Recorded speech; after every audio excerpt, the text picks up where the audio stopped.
तो guys welcome to day 28 of the hashtag best challenge. सबसे पहले तो ये देखो आप बाहर बिल्कुल कोरा ही कोरा। और अब मैंने जाना है क्लास लगाने। सबसे पहले करते हैं हम अपना bed set.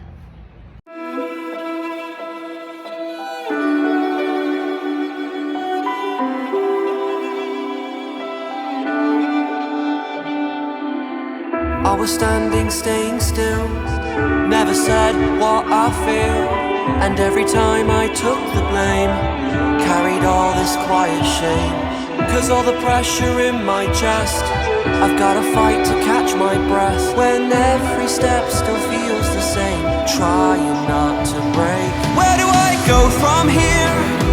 Maybe I'll disappear. If I don't try, I'll never know. I'm waiting on you. Where do I go from here? There will be no more tears. Kill the doubt, feed the fire, hear the voice inside. Whoa! और फिर guys मैंने bed साफ करने के बाद किया नाम जप।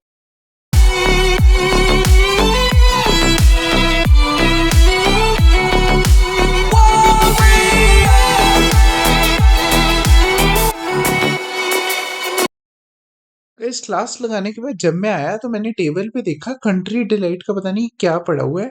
तो फिर मैंने इसमें ना मिल्क टेस्टर होता है, तो फिर मैंने टेस्ट करके देखा, अगर कलर सही आता है तो मतलब इसका मतलब दूध सही है हमारा। तो मैंने जल्दी से टेस्ट करके देखा और बाद में ये देखो गए रिजल्ट्स ऑलमोस्ट सारे ठीक ही थे, तो दूध बिल्कुल सही था।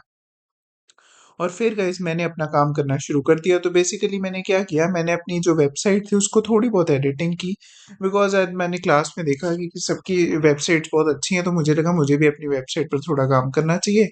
तो फिर मैंने जल्दी से आकर अपनी जो वर्डप्रेस वाली वेबसाइट है उस पर थोड़ा सा काम किया। गाइस काम वगैरह करने के बाद फिर मैंने सोचा यार चलो चले रनिंग करने, बिकॉज रनिंग भी बहुत ज़रूरी है। तो फिर मैं ग्राउंड की तरफ चल पड़ा और गाइस फिर मैं पहुंच गया रनिंग करने। और गाइस मैं आपको एक चीज बताना चाहूंगा जो मैंने बुक में पढ़ी। तो गाइस बुक में था कि हमें हर अपॉर्चुनिटी को यस कहना है, say yes to every opportunity, because अगर हमारे पास करने को कुछ नहीं है उस टाइम तो just say yes to opportunity without thinking. 30 minutes running done guys.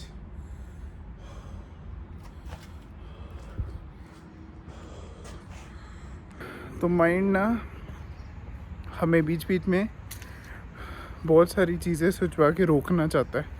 जो भी हम कर रहे हैं ना इस टाइम प्रेजेंट में वो रोकना चाहेगा हमें, बट जो भी हमने टाइम सेट किया है कि इतने टाइम तक करना है तो फिर सुननी नहीं माइंड की, बस फोकस करना है।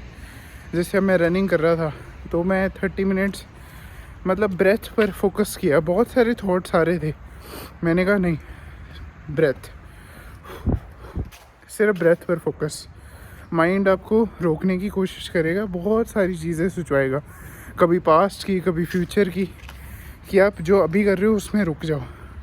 बट आपने अपने काम पर या अपनी ब्रेथ पर फोकस करना है ताकि रुको ना और कंप्लीट कर लो। और फिर गैस हमने पढ़ी किताब। गाइज मैं आपको पहले भी बताया थोड़ी थोड़ी सिर्फ 5 मिनट्स या 10 मिनट्स पढ़नी शुरू करो किताब। बिकॉज और ये भी नहीं कि कोई कोई आपको स्पेसिफिक पढ़नी है, कोई भी किताब उठा के 5 मिनट पढ़ लो। बिकॉज चक्कर क्या है, like learn a little bit of everything. हमें हर चीज पढ़े थोड़ा थोड़ा पता होना चाहिए और जिस चीज में इंटरेस्ट आ रहा है उसको और पढ़ी जाओ। बट गाइज शुरू करना is a good thing, habit बनानी है तो शुरू शुरू में 5 मिनट्स करो। और फिर गाइस मैं निकल पड़ा मॉल के लिए। रास्ते में वैसे मैं काम करने गया था, बट फिर रास्ते में मॉल भी आया, तो ये देखो गाइस मॉल। मॉल में वगैरह मैं थोड़ा सा ही घूमा, मैं अंदर किसी दुकान की गया नहीं बिकॉज मैं काम कर रहा था। फिर उसके बाद ये देखो इस बिल्डिंग में भी आया, कितनी सुंदर बिल्डिंग है गाइस ये। और फिर उसके बाद दिन को खत्म करने मैं गया मोमोज वाले के पास। ये इनका नाम था मोमो लवर्स आई थिंक। बहुत ही स्वाद थे गाइस, सच्ची बताऊं स्प्रिंग रोल इतने स्वाद नहीं थे, बट मोमोज की तो मैं बात ही नहीं कर सकता, इतने अच्छे।